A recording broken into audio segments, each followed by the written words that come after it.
গত ভিডিওতে কিভাবে আমাদের পেপারে আমরা টাইটেল লিখতে পারি সেটা লিখেছি, এবং কিভাবে এটির সাথে আমরা অথর লিঙ্ক গুলো বসাতে পারি আমরা সেটা লিখেছি, এবং অথর লিঙ্ক বসানোর ক্ষেত্রে দুই ধরনের ওয়েতে লেখা যায় সেটা আমরা দেখেছি। তো আজকে আমরা আমাদের পেপারের মূল বডিতে ঢুকে যেতে পারি। তো আমরা যে পেপারটা রিপিট করছিলাম তার মূল বডিতে যদি আমরা খেয়াল করি, এখানে অ্যাবস্ট্রাক্ট রয়েছে, এছাড়া কিওয়ার্ডস রয়েছে, এরপর রয়েছে ইন্ট্রোডাকশন পোর্শন, একটা আলাদা হেডলাইন দিয়ে ইন্ট্রোডাকশন শুরু করেছে, এরপর রিলেটেড ওয়ার্ডস। তো আমরা আজকে এই জেনারেল বডি লাইনগুলো কিভাবে রিপিট করা যায় সেটা দেখি।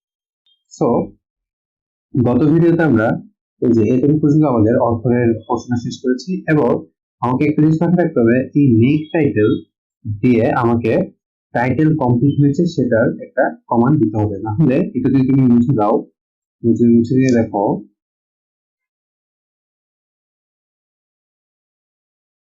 কম্পাইল দিয়ে দেখো, তাহলে দেখবে যে টাইটেল পোর্শনটি আর আমাদের শো করছে না। এই যে অর্থাৎ টাইটেল কমপ্লিট হয়েছে সেটা বোঝানোর জন্য আমাকে অবশ্যই মেক টাইটেল ইউজ করতে হবে। তো এখন যদি আমরা কম্পাইল দিয়ে দেখি, এই যে আমাদের টাইটেল এবং আমাদের অথর নেম চলে এসেছে। তো এবার আমরা হচ্ছে আমাদের অ্যাবস্ট্রাক্ট লিখব, রাইট?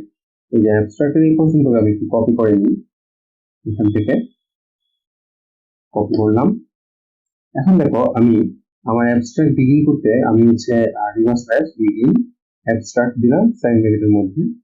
সো এরপরে এই মাঝখানের পোর্শনটাতে এন্ড, এবং মাঝখানের পোর্শনটা আমি হচ্ছে এন্ড অ্যাবস্ট্রাক্ট দিয়ে অ্যাবস্ট্রাক্ট শেষ করতে পারি, রাইট?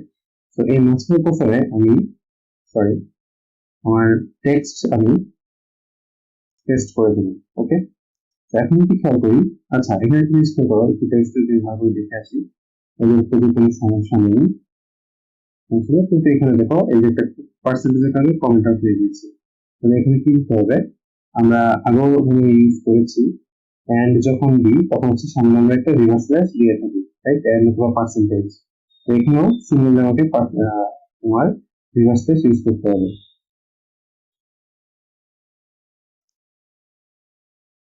ওকে, তো এখন কম্পাইল দিয়ে যদি দেখি,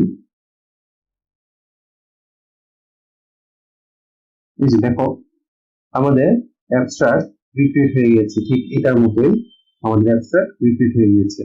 এবং এটা এখানে একটু যদি আমরা খেয়াল করি, 98% একটু স্পেস দিয়ে হয়ে গেছে, তাই এটাকে আমরা ইজিলি যদি আমরা ব্যাক স্পেস দিয়ে এখানে নিয়ে আসি, আবার কম্পাইল দিলে দেখবা ঠিক হয়ে গিয়েছে।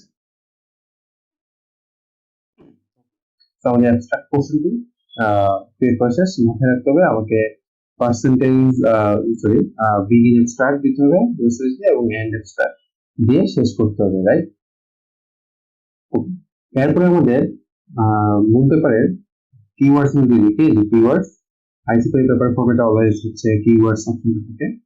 তাহলে এই যে আমাদের কিওয়ার্ড গুলো আমি কপি করে নিলাম, এবং এখন আমি আমার আইসিপি কিওয়ার্ড যেহেতু এটা আইসিপি ফরম্যাট, তাই আমি এভাবে অবশ্যই কমেন্টে দিতে হবে, এবং এটা ফরম্যাটের মধ্যে অটোমেটিক লোড হয়ে যায়। সো তোমরা যখন আমরা ফরম্যাটটি এখানে আপলোড করি তখনই এটা আসলে অটোমেটিক চলে এসেছে। তাহলে বিগিন আইসিপি কিওয়ার্ডস, এটার মধ্যে আমরা আমাদের কিওয়ার্ডস গুলো বসিয়ে দেবো।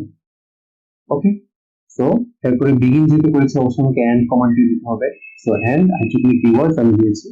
এখন যদি আমি রিকম্পাইল করি, দেখতে পাবে আমার কিওয়ার্ড গুলো চলে এসেছে, রাইট?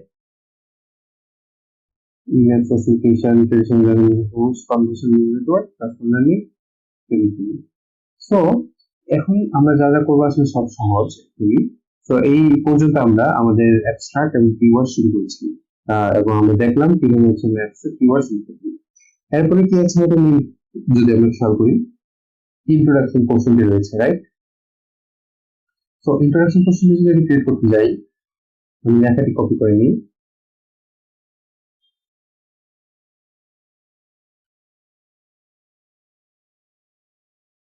লেখাটি এখানে যেহেতু কিছু বুলেট পয়েন্ট আছে তাই আমি ওটা কপি না করে প্রথমে এতটুকু আমি কপি করি।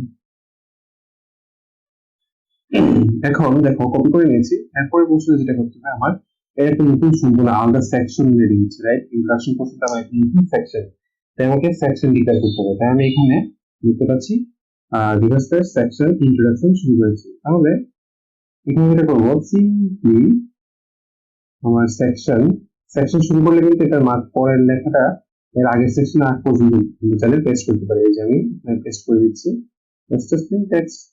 সো এখন যদি আমি রিকম্পাইল দিই, দেখো আমাদের ইন্ট্রোডাকশন কোর্স রেডি হয়ে গেছে। এখানে আমার যেহেতু পেপারটিতে এখনো কিন্তু আমরা করিনি, রেফারেন্সিং করিনি, কিন্তু আমরা যেখান থেকে কপি পেস্ট করে বোঝাচ্ছি সেখানে রেফারেন্সিং করা আছে, ওগুলো আমি জাস্ট কপি পেস্ট করছি, কিন্তু পরে দিয়ে আমরা দেখবো কিভাবে আসলে রেফারেন্সিং করতে হয়। সেটা পর্যন্ত হলো। এখন আমরা দেখেছি যে এখানে নিচের দিকে পর্যন্ত আমরা কপি করে পেস্ট করেছি, রাইট? কিন্তু এই পোর্শনটা কি বুলেট পয়েন্ট দিয়ে করা, রাইট? তো এটাকে আমরা কিভাবে করতে পারি? সো এটা একটা ইম্পর্টেন্ট পয়েন্ট। আমরা যেহেতু এখানে বুলেট পয়েন্ট দিয়ে শুরু করছি, তাই এখানে আমাকে একটা স্পেশাল কমান্ড ইউজ করতে হবে, এবং সেটা হচ্ছে begin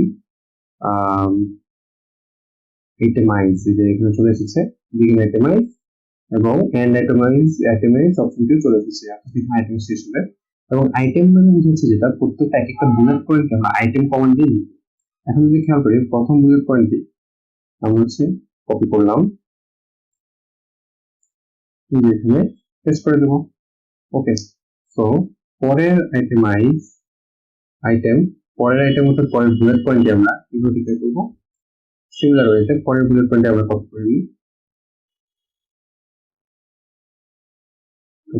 টেক্সট। ওকে, সো পরের বুলেট পয়েন্টে আমরা কপি করে নিই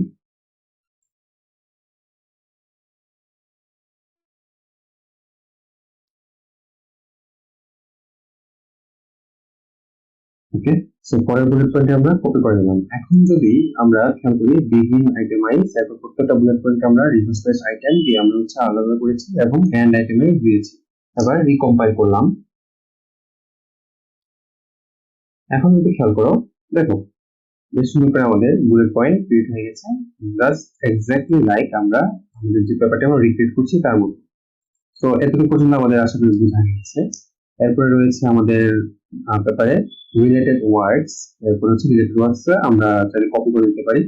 সো রিলেটেড ওয়ার্ডস যদি আমরা দেখি, এখানে পরের সেকশনটির নাম দিয়েছি ইজ অফ ইউজ, এটা আমাদের লাগবে না, আমাদের লাগবে রিলেটেড ওয়ার্ডস। তো এটা আমরা কেটে দিব,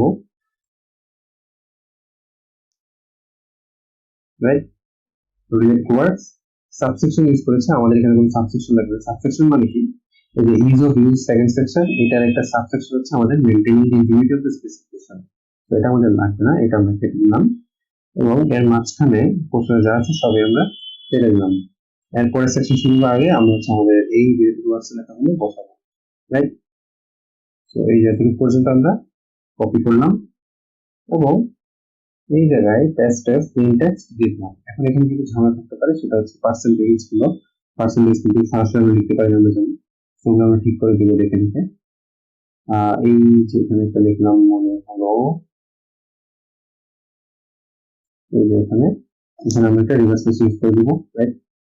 এরপর যদি দেখি এই যে এখানে একটা রিভার্স স্ল্যাশ ইউজ করতে হবে, রাইট? দেন আর হচ্ছে ওকে, এখানে একটা আছে এখানে একটা রিভার্স স্ল্যাশ ইউজ করে দেব। তারপর এখানে একটা রিভার্স স্ল্যাশ, এখানে একটা রিভার্স স্ল্যাশ, এখানে একটা রিভার্স স্ল্যাশ, দেন এই জায়গায় ওকে, এখানে আমাদের এখানে শেষ। আমরা যদি কম্পাইল দিয়ে দেখি,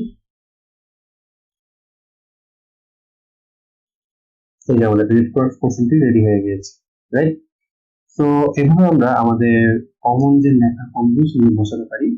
এরপর পরের ভিডিওতে আমরা যেটা দেখবো সেটা হচ্ছে কিভাবে আমরা ইমেজ অ্যাড করতে পারি। আমরা যদি আমাদের রিড করা পেপারটি দেখতে পাই, এখানে কোথায় ইমেজ আছে, এই যে এখানে ইমেজ রয়েছে, এখানে এই ইমেজটি কিভাবে আমরা বসাবো সেই কমান্ডটি আমরা পরের ভিডিও